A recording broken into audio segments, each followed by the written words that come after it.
welcome to the Teaching Corner. Today we're going to talk about swimming.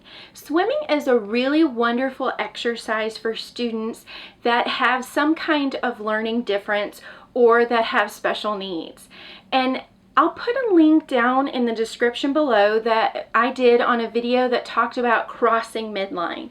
And one of the reasons that swimming is so good is as students are learning to do the strokes and they're kicking their legs and using their arms to, even if they're doing the dog paddle to dig and then later the full stroke, they're crossing midline. They're getting one arm and one leg to work in tandem with each other. So this is a really great thing for our students.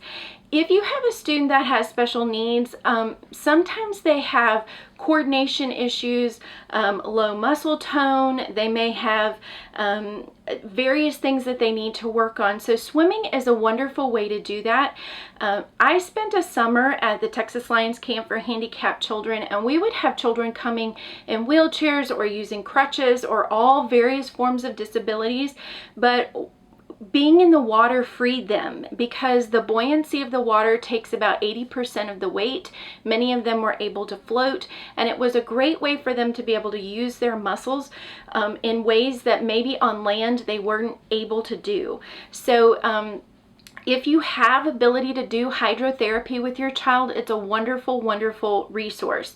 But another thing that's great, I will put a link to an article below that they really recommend swimming for students with autism. And one of the reasons is a leading cause of death for students with autism is drowning, because they have a tendency for elopement. They have a tendency to not recognize certain dangers, and especially if they struggle with certain kinds of communication, sometimes they won't understand that certain things are sort of dangerous. So swimming is a wonderful thing to teach them, to keep them safe.